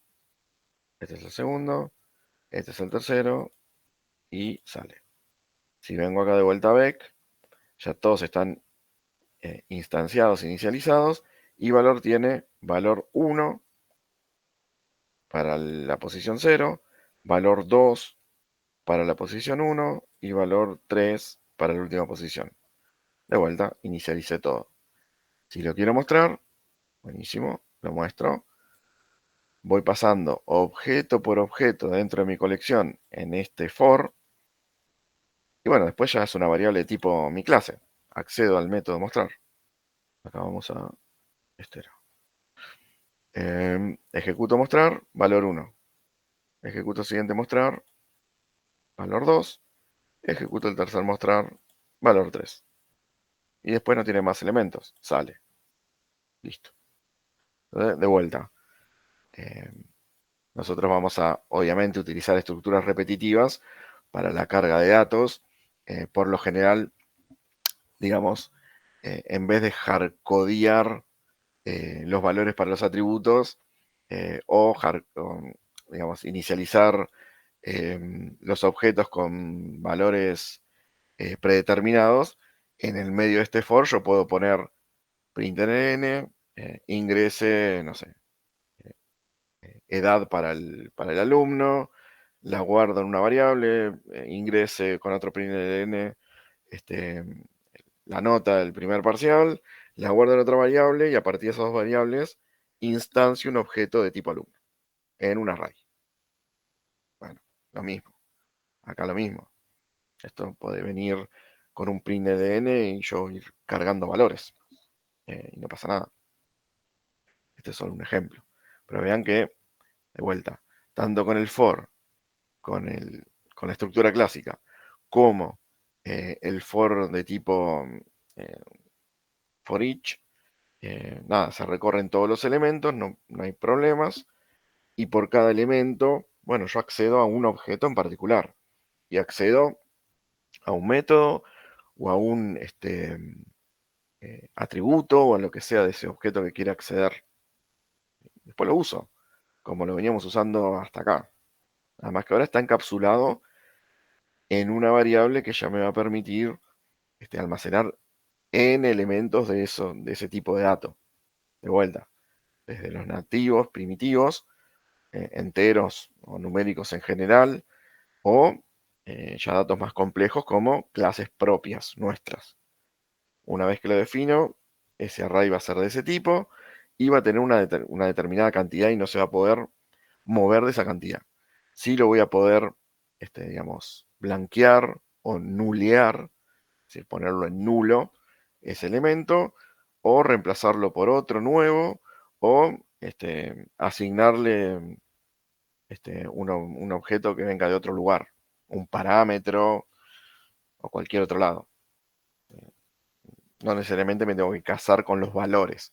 Los valores sí se van a poder cambiar todo el tiempo, no la cantidad de elementos de mi array. Después, bueno, van a ser de n tipos, pero lo defino solo una vez. ¿Qué más? Bueno, esta es la constante, listo. En el caso de las matrices, repito, no vamos a usar matrices, no se usa mucho, es para algo muy, muy puntual. Nada, la estructura de una matriz, digamos, es tener filas y columnas. ¿Sí? Eso es una matriz, que por cada vector que yo tenga, bueno, posea una X cantidad de columnas. Entonces me queda una estructura de matriz. En este caso son de dos Nosotros dimensiones. vimos en Python. Bueno, y fíjense que para definir, de vuelta, esto está aplicado con enteros, con flotantes, pero podría ser de tipo también mi clase. No hay problemas, es el mismo tipo de definición. Pasa que las matrices están más asociadas a números que a otras cosas. Pero bueno, es tipo, y en vez de un par de corchetes de apertura y de cierre, son dos. ¿Sí? Y ahora el tipo va a ser este. Y a la hora de inicializar, filas y columnas. Bueno, pues una matriz cuadrada, 2 por 2, una matriz de 5 por 8, no importa. El contenido de la dimensión de esa matriz bueno, tendrá una cierta cantidad de elementos. Ya para poder recorrerlo, bueno, voy a tener que usar el doble for. No sé si esto ya lo usaron en Python o en lenguaje anterior, pero bueno, para Sí. recorrer matrices, lo usaron así. Sí, profe. Excelente. Para recorrer matrices hay que recorrer, digamos, me paro en una fila y recorro todas sus columnas. Y después voy a la siguiente fila y recorro de vuelta todas las columnas, o al revés, de acuerdo a cómo pongamos estos índices, estas variables, o recorro, digamos, filas de la primera columna a la última, o recorro, digamos, en forma vertical sería, me paro en una columna y recorro por filas. Bueno, eso depende de la estructura de este for de acá, pero bueno, se puede hacer con un for de tipo indexado y un for de tipo for each. Mismo. Profe, una pregunta. Sí. En Python lo que podemos hacer es, por ejemplo, tipo una tabla de Excel, que la primera fila tenga strings y lo demás sea todo números. ¿Eso se podría hacer? No. De vuelta acá, si yo defino, digamos, una matriz de flotantes, va a tener solo flotantes. No le puedo pasar una cadena. Sí, lo que puedo jugar, si se quiere, es poner, bueno, en vez de de esa primera fila de tipo string que pertenezca a la matriz, bueno, genero un vector de strings, digamos, para los títulos, y abajo sí una matriz de enteros, de flotantes, de lo que sea. Pero no puedo mezclar tipos. Salvo eso que mostré antes, que espero que ya lo hayan olvidado, de utilizar un array o una matriz de object.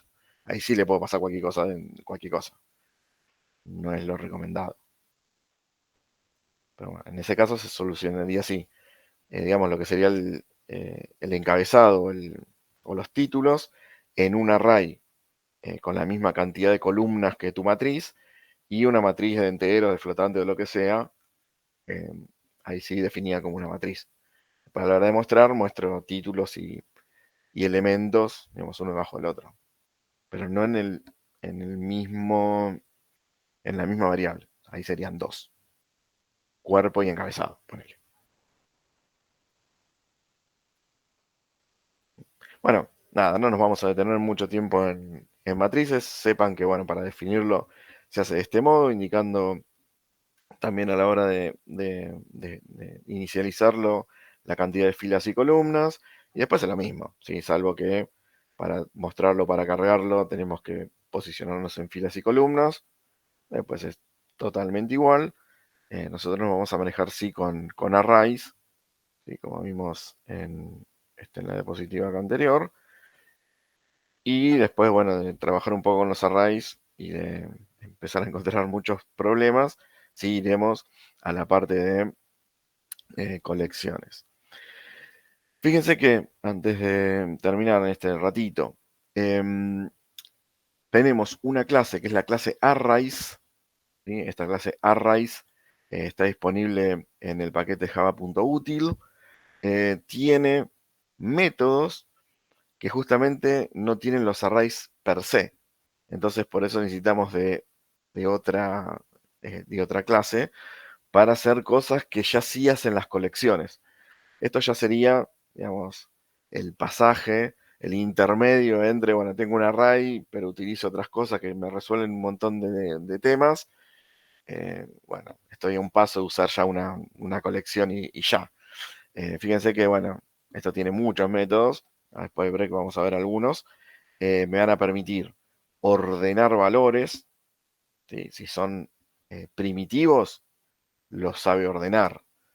Strings, numéricos, ¿sí? De un array, yo aplico el método sort.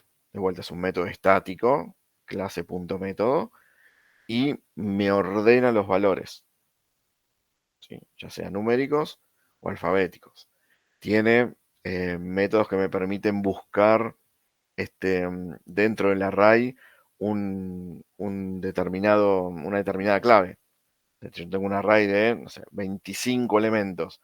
Bueno, quiero que me devuelvan la posición 14. Bueno, le pongo 14, me devuelve esa posición. ¿Sí?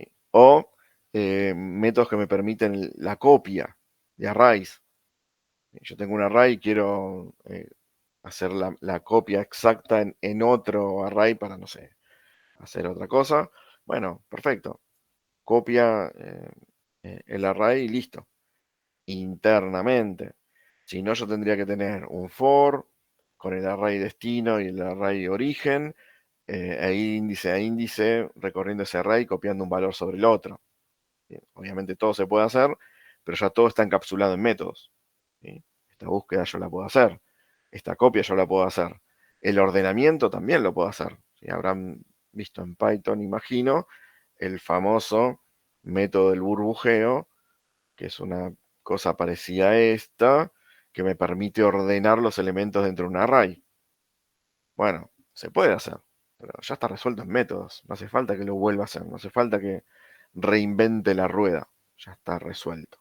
Bueno, esto vamos a ver algunos ejemplitos después del break. Por eso es que, bueno, muchas de estas cuestiones ya están resueltas dentro de las colecciones. Ya cada colección sabe cómo ordenarse, ya sabe cómo acceder a un elemento, cómo agregar o quitar elementos de ese array, etcétera, etcétera. Entonces, nada, después finalmente vamos a terminar volcándonos por la utilización de estas colecciones en vez de los arrays.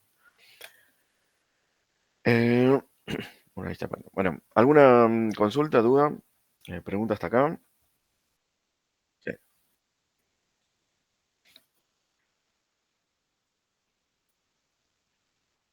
Sí.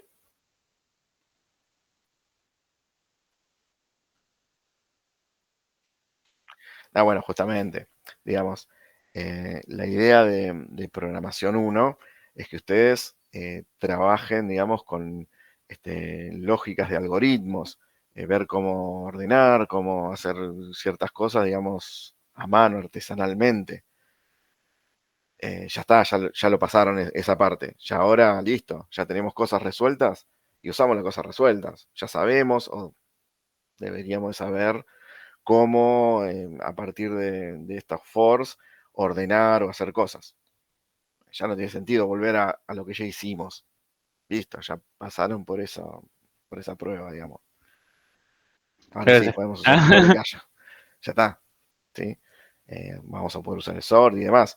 El único asterisco que le hago al sort es que hago hincapié en que sabe ordenar valores primitivos. Si yo quiero ordenar objetos de tipo mi clase, por ejemplo, bueno, ahí yo le tengo que indicar cómo comparar objetos de tipo mi clase. No sabe cómo comparar objetos que no sean los primitivos. Entonces nosotros le tenemos que decir, che, mira, este objeto que tiene estas características, yo lo quiero ordenar de esta forma. Y entonces ahí sí me los va a poder ordenar. Para esto va a faltar un ratito más que, bueno, conozcamos algunas cosas más del lenguaje, pero bueno, sepamos que hoy por hoy los arrays de tipo mi clase no se pueden ordenar con el sort. En un futuro cercano sí le vamos a indicar cómo ordenarse con el sort. Después, listo, sí, vamos a usar el sort, no vamos a estar con for ni nada de eso, con ya métodos ya resueltos, sí, obvio. Sí, sí. Así que sí, eso, despreocúpense. Después, bueno, eh, cada gran poder conlleva una gran responsabilidad, decía el viejo dicho. Bueno, vamos a necesitar conocer cosas para que, bueno, ese sort me funcione con todo lo que yo quiero usar. Por ahora va a funcionar solo con los primitivos, nada más. Bueno, después le agregaremos más información al sort para que se pueda ordenar cualquier cosa que le pasemos nosotros. Bueno, consultas, dudas, preguntas. ¿Estamos bien? De mi parte no. Creo que está. Bueno, hacemos un break.